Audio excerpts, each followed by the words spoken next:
Hey everybody, if you've been feeling like you are not feeling as motivated and driven as you really would like to be, then this training is going to be very helpful for you to learn how to turn that feeling back on and make sure that it doesn't turn off. My name is Hicks. I'm the founder of mentalhealthcoaching.com. If you don't know how I am, I used to be suicidal and depressed, and traditional methods that the mental health industry had didn't really help me so much, therapy, medications, and so on. But I knew there had to be a way to live depression and anxiety free, and I learned how to retrain my brain. So now I teach other people how to do the same, because you can have a really great mental health and you deserve to. You just got to learn the strategies to make that happen. So today I want to walk through a little bit about the topic of motivation and drive. A lot of you guys have been sending a lot of questions about this and making comments about how do I feel more motivated, or I used to feel really motivated in the past, but now I don't, and what's going on there. And there are two key things to know that will impact your level of motivation at any given period of time, and they will help you learn how to turn that feeling back on. But first, I want to talk through a little bit of some of the misconceptions that people have about motivation. So a lot of times we tend to think that feelings and emotions are something that happen to us. As in, we think that we just need to kind of wait around until the appropriate feeling or emotion pops back up, and then we need to capitalize on it. So a lot of times people will say, I really know I need to be doing A, B, C, but I just don't feel motivated to do it, so I'm just not going to do it. So I think one thing to keep in mind with the topic of motivation is you don't have to feel motivated to do things to actually do those things, right? There are plenty of people who don't really want to go to the gym and work out, and they don't really feel very motivated to do it, but they still get it done. And I think one of the big things that we get ourselves caught up in is we are waiting until we reach this threshold of feeling like doing a thing before allowing ourselves to do that thing.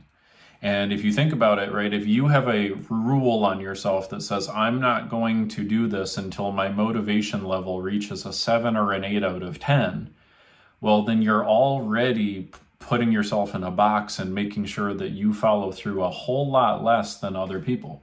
So there are plenty of people in the world who they don't feel motivated or driven. It's not like they are eager to go and do a bunch of push-ups, but they still do the push-ups because they know that they need to get them done. So I just wanted to put that out there as a bit of a preface that you will probably get more done the whole reason you want more motivation, right, is to just get more done.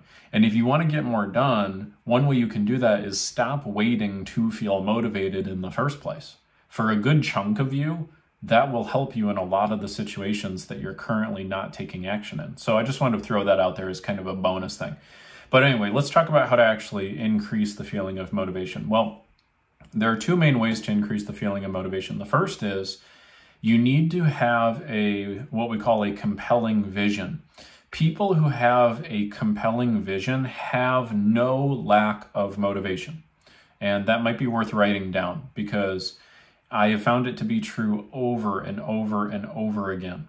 The reason why we lack motivation, the reason why we lack that feeling of wanting to go after something and pursue something, is because we do not have a vision of what we are going after that is exciting and enticing and compelling to us. If you really wrap your head around that, you can make sure that you never lose motivation long term ever again. So the big ways that people lose motivation is they have a particular goal that is very meaningful to them, something that they do really desire, like getting in shape for a wedding or reaching a certain amount of income or something like that. And so they take action towards that particular thing.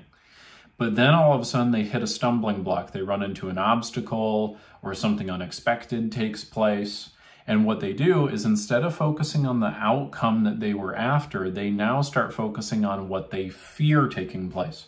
So they start on a career path, they start earning money, they think, yeah, I'm gonna move up the corporate ladder. And in fact, this is actually my story. When I first got started in my career, I was working in a nonprofit, and I was so motivated, so driven. I was working around the clock at this organization because I really just believed in the mission that we were after.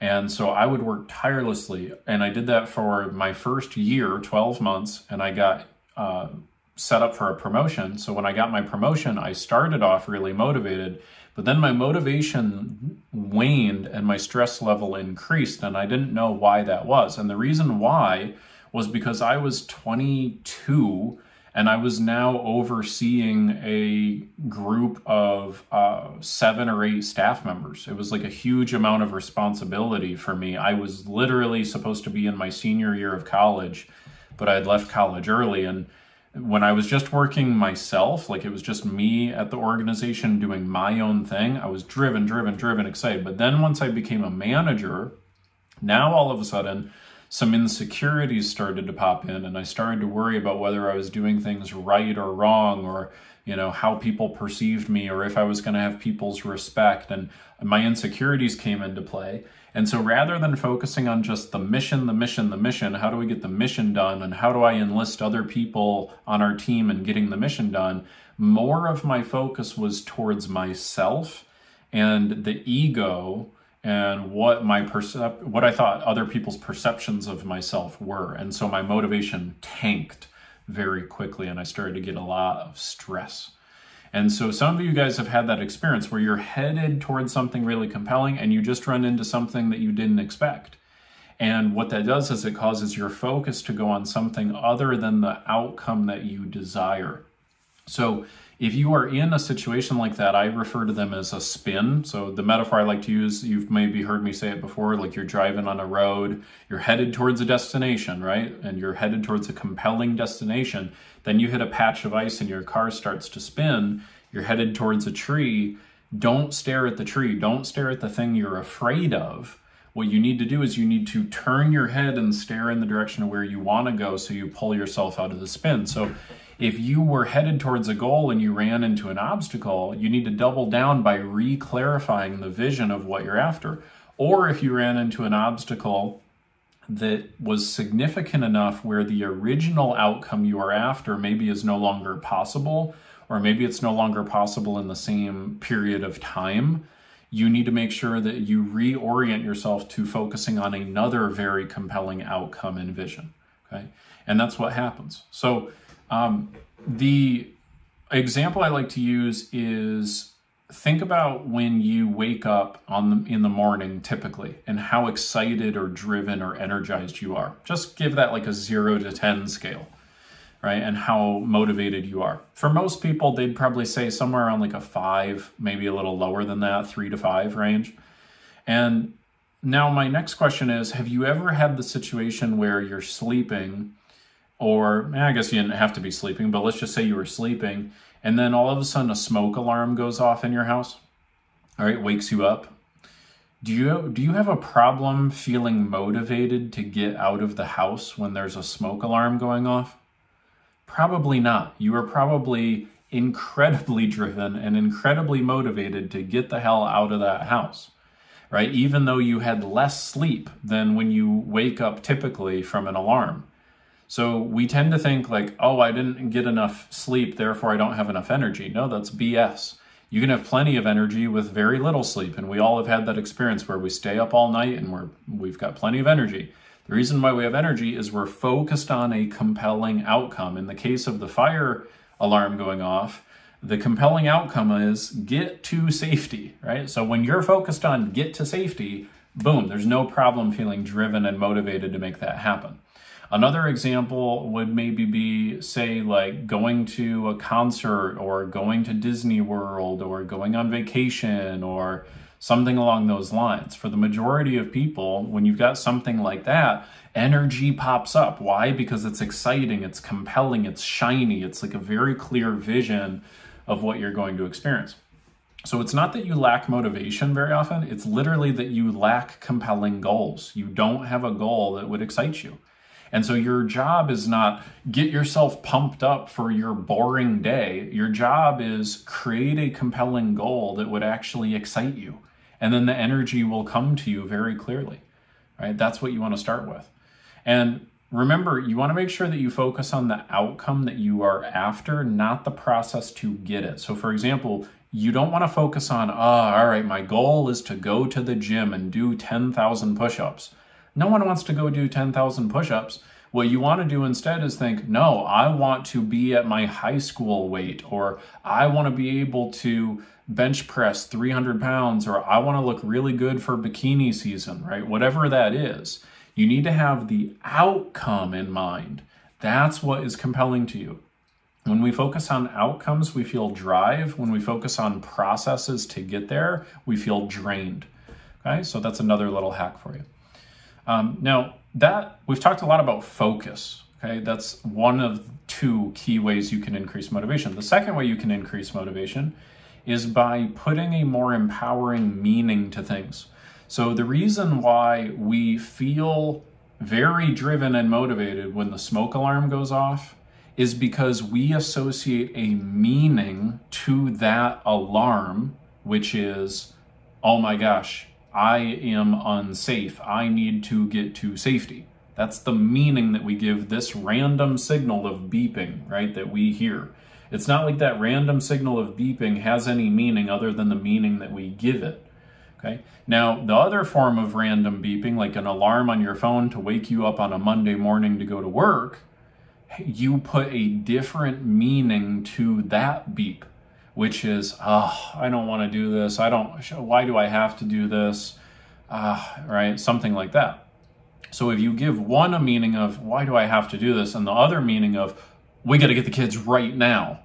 Those two meanings are going to create very different experiences and responses, very different levels of drive.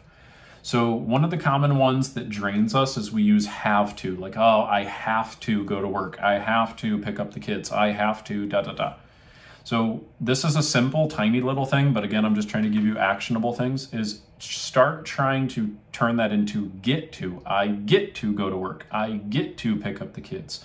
I get to go to the grocery store, as opposed to living in a third world country where there are no grocery stores, right? So when you frame it as get to, it's a tiny little change, but what it does is it changes the meaning, doesn't it? It makes you feel more inclined to do it. It makes it seem more like a privilege, because all of these things that we stress out about in the first world are privileges to people in the third world, right? Like, they would find it ridiculous that we're stressing about those things. But it's because of the meaning that we give it, and we make meanings based off of what we are exposed to on a relative basis. So that's why people in first world countries are able to get very anxious about lots of things. So give it an empowering meaning. Another little shift you can do is to, instead of telling yourself, I should work out, I should do this, I should do that, right? Where you're going to lower your energy because you're essentially shoulding all over yourself, right? You're going to beat yourself up for not meeting certain expectations. Instead, trade should for I will or I must. No, I will work out. No, I must work out. Okay, something like that. And you make it definitive. You give it a definitive, decisive meaning, not, I should, but I won't, right? Where your motivation is low. Instead, you make it, no, I will work out tomorrow morning. I must work out tomorrow morning. It is a must for me to lose this 10 pounds. This is not a should anymore. This is a must. Something like that. Sometimes you can do it that way. A different way you could do it is, again, reframing it in a more empowering way. So instead of, I need to lose weight, it can be, no, I'm going to be at my high school weight, right? And so putting different language to it makes it more empowering, more meaningful, makes you want to go towards it more. Okay, so those are a couple examples. So the key takeaways I want you to get from this lesson: number one, change what you focus on. Focus on a desirable outcome and you will feel more motivation. Number two, enhance the meaning. Give it an empowering meaning. Accentuate your language in a way that makes it exciting and enticing and meaningful to you, right? And then third, little bonus, is literally lower your threshold of how much motivation you feel like you must have in order to get yourself to follow through on things. And you will end up following through on a lot more things. But you can have as much motivation as you want. The most motivated people in the world are simply the people who have the most meaningful goals, the goals that are the most meaningful to them, and they don't let their insecurities and fears be the dominating thing that they focus on. They focus on a clear, compelling meaning that they want, and they put a meaning to it. they focus on a clear, compelling vision of what they want, and they put a meaning to it of, I can get this, I will get this, I'm going to find a way to get this, I'm going to make it happen. All right, those are the most motivated people on the planet. That's the pattern for activating motivation. So rather than focusing on what you fear and tell yourself why you can't do it, focus on what you really, really want, and start to recite a belief of, I can and I will figure it out. I will find a way, and you'll be amazed at how much motivation you can feel, okay? So I'd love to hear your thoughts in the comments section. As always, if you need extra help, go ahead and reach out to us anytime at mentalhealthcoaching.com. But please, like, share, engage in this. It passes it on to somebody else who needs to see it, the more engagements we get on our material. So we're grateful for all of that, and we'll be excited to serve you in our next lesson. Talk to you guys soon. Bye.